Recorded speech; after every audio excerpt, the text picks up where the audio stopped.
language course, my brother's body language, as it's been commented on by many, many people, is always on point.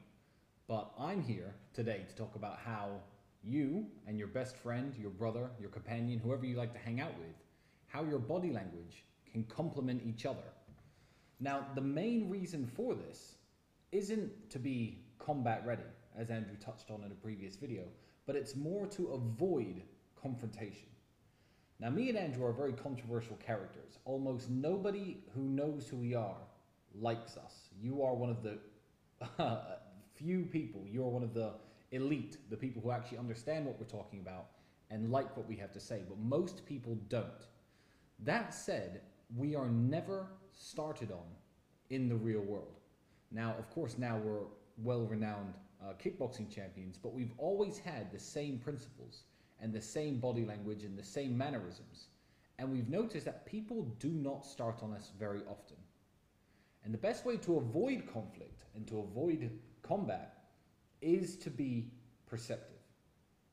There was a very famous experiment actually done in India where tiger attacks on Indian miners were completely going crazy. The numbers were through the roof. And you can look this up, please look it up.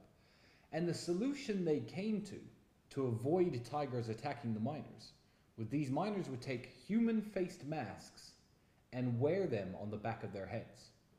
So they'd do their mining, go down in their boats, drive around in their trucks, be out in the open with this mask on the back of their head.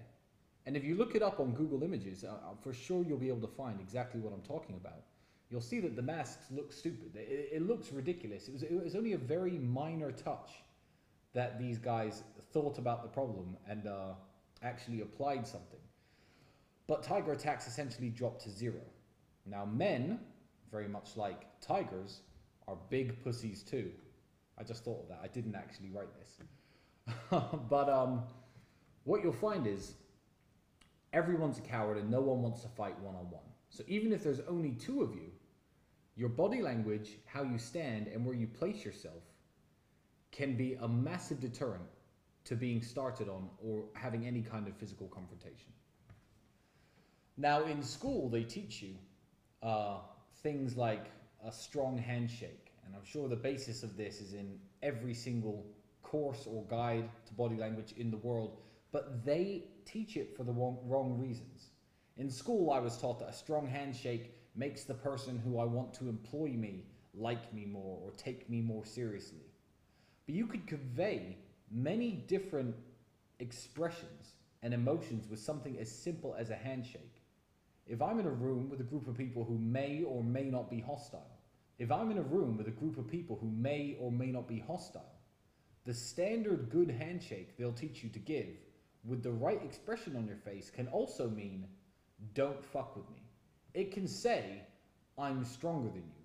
It can say, I'm not a pushover.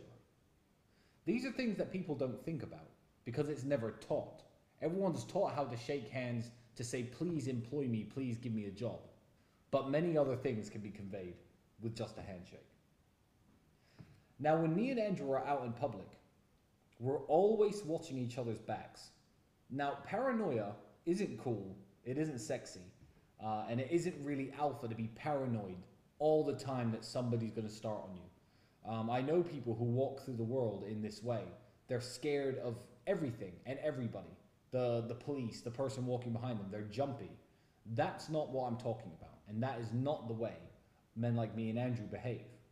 When I talk about watching each other's backs, it's the small things that me and Andrew do that people who hang around with us pick up on.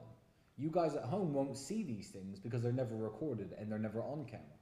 Me and Andrew always sit, for example, across the table from one another, just in case somebody decides to come up from behind and attack us. It's very much like the tiger analogy, wearing the mask on the back of your head. I am his other set of eyes. If Andrew's on a date with a beautiful woman and I'm sitting with my back against the wall and I can see what's going on behind Andrew, Andrew can relax. Andrew can have his good time. He can not worry about looking over his shoulder because, me and Andrew do have a few enemies everywhere, including the city where we live.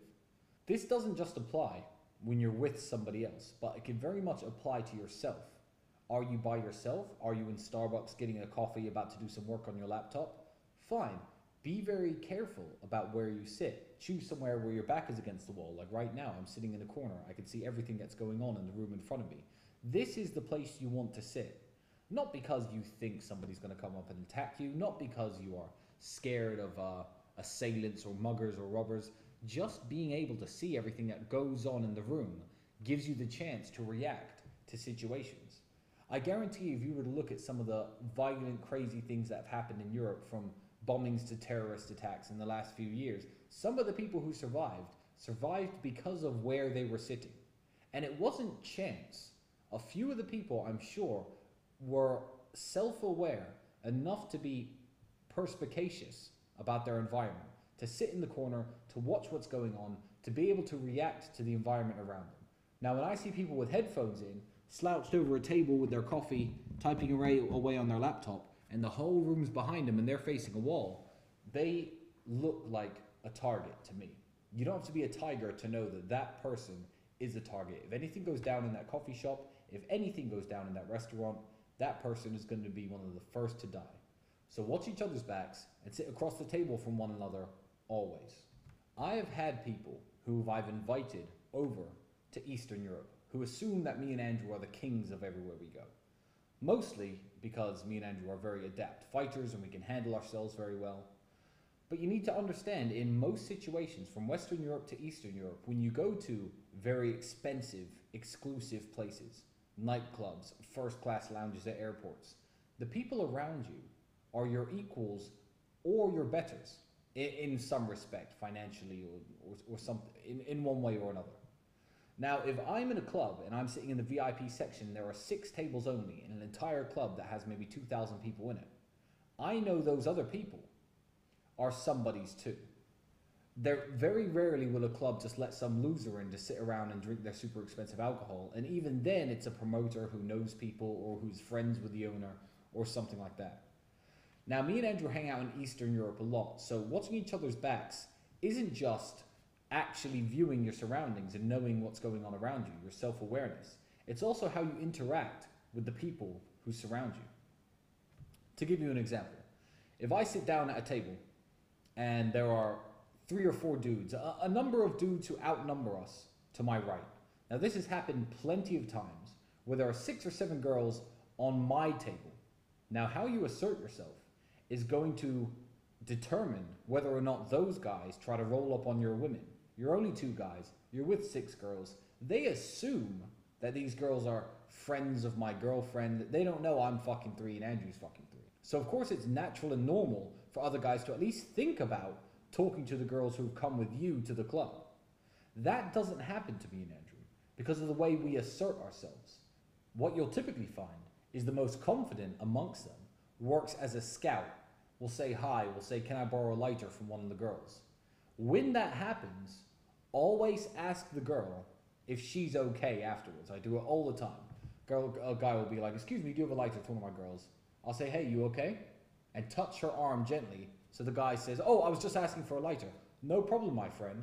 Handshake, eye contact. You know, you have to assert, don't fuck with me, with the initial contact with the guy.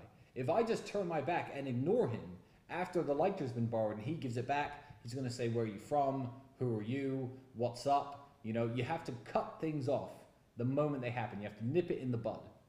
So the way you conduct yourself within your own group of people will stop others trying to come over and invade your space. So the key is always to put yourself in a position of power. Don't just sit down and start guzzling away on drinks. I don't typically sit next to Andrew and talk away and let our girls mind their own business. We're mixed in with them, 2 or 3 girls divided by one of us at any stage around a round table, if you know what I mean. So we're always in control of our group, in control of our herd, if you like. So the way you position yourself lets others know not to creep up on you, not to try to talk to your women, and especially not to start some sort of stupid argument. That said, in clubs also, combat readiness. I always like to keep at least one of my hands free.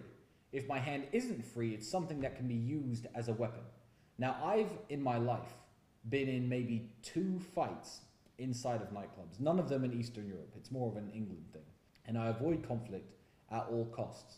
But the way you stand can mean the difference between getting your ass kicked and winning a fight.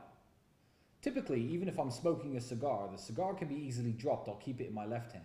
My right hand is the hand that I'm going to strike with first. That's where I'll hold my glass, because a glass can be used as a weapon just as much as a fist can be used as a weapon. And I always stand left foot in front of right foot ever so slightly, just so I can't be caught off guard, just so that I'm not off balance, just so that at any one time, with my glass and my cigar in one hand, if someone approaches really quickly, which is how these things always start, you're always good to throw a strike, throw the glass, or throw a punch. Before people even come over and try to talk to girls you're with, or try to start a fight with you, people will always scout you out. They'll always stare at you for a little period of time. They'll ask their friends, what do you think these two are doing with all those girls? Where do you think these guys are from?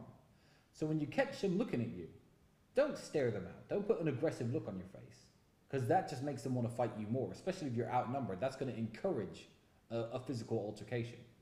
So you don't sit there looking angry at them, and what you absolutely don't do is when they catch you looking at them, look away instantly. That shows cowardice. What I do, I'm a very confident guy, Andrew as well. Keep in mind that when we're in a high-class establishment, the people who are with us are, successful guys, rich guys, mafia guys, dangerous guys. There's somebody to be sitting there. So if I'm holding my drink, typically if I catch them looking and I catch eye contact, I'll just nod at them, or I'll go like this. I'll raise my glass slightly and continue drinking. They'll typically do the same thing back, and that eases all tension. Nobody after that is going to come over and start trying to throw punches to your face. So if you sit confidently and assert yourself just with your eyes and the looks that you give the people around you, you can avoid basically all types of confrontation. No one's going to come over and try and talk to your women. No one's going to come over and try to assault you, try to insult you. You have to set an atmosphere and set a vibe that you're friendly, but you're not to be fucked with. And one more time, that takes me back to the handshake. That's what you need to say when you introduce yourself to people, especially if they come over to your table and try to do something you don't like talk to your girlfriend. Now, I know I may look big and scary, and some people watching may think, oh, well, it's all right for you. You're big and mean looking, so nobody's going to start a fight on you. Nobody's going to want to engage in conflict with you. That's not necessarily true. You can assert yourself with confidence alone. The way you scout the room, everything I was saying earlier, sitting in the corner, watching everybody around you, gives you the chance to see exactly what's going on. Now that reminds me of a clip I saw on the internet of a man, I believe it was in Australia, where 10 to 15 guys ran into a bar. I think they were trying to attack somebody or rob the place. I'm not sure what these assailants were doing. But this guy was standing, his back was to a pillar in the middle of the room, so no one could necessarily run up behind him, and he was standing at the bar. He wasn't a very big guy or necessarily scary looking guy, but he stood there with one of his hands on his glass and the other hand completely free. And as each person rushed by him and rushed up to him, he glanced at them slightly. Now the CCTV footage is a little grainy. I can't see exactly how he looked at these people, but he didn't look down at the floor. He didn't stare at them with fear, and he didn't sit there with an angry look on his face. He must have, by process of elimination, 10 guys ran by him, they all glanced at him, and nobody started on him. He must have conveyed some of the tips I've been talking to you about in this video. Now, why does nobody start on this guy? He doesn't panic, he doesn't flee, he doesn't run. That portrays somebody who can handle themselves, certainly. His hands are free, he's calm, he's confident, and he's looking at what's going on around him. The people who rushed into that bar were 10 to 15 individuals. They were not confident men. Nobody who wants to go and rob somebody or attack somebody has to bring 10 to 15 of their friends if they're not cowards. It's like splitting up a pack of sheep. The herd on its own can look intimidating coming towards you, but when you get one on their own, they're absolutely terrified, and that's exactly how this guy handled the situation. He looked at each one of them as a one-on-one situation, a one-on-one, man-on-man confrontation, and when they got that look, and when the guys made eye contact with him, or when they brushed past him, none of those people wanted to fight him. And that's the way the real world is. This takes me back to my original point. What those Indian miners did by putting the masks on the back of their head may seem so insignificant and so stupid, and by all means, please Google it, they look ridiculous. But all it takes is the tiniest of little steps and the tiniest of little details to deter physical confrontation and to stay out of conflict. The reason behind this is because most men are cowards. Most men don't want to fight you one-on-one. Occasionally you'll meet that guy, every once in a while, who thinks he can handle himself, has a problem with you and wants to deal with you, and will actually come forward wanting to fight you head on, but that's not the way the world is. 99.9% of men cannot throw a punch. They can't throw a punch, they can't take a punch, and deep down, they know it. That's why tiny little details can completely avoid conflict. Now, in the last 10 years, me and Andrew have had maybe 5 or 6 physical altercations where hitting someone has become a necessity. And every single time, they've been very easy to deal with. But on top of those, there have been at least 200 times where somebody has wanted to hit me or Andrew, or somebody has thought something negative about me or Andrew, and it could have spiraled into a physical altercation had I been in the wrong company or had I displayed the wrong body language. That's a massive part of conflict avoidance.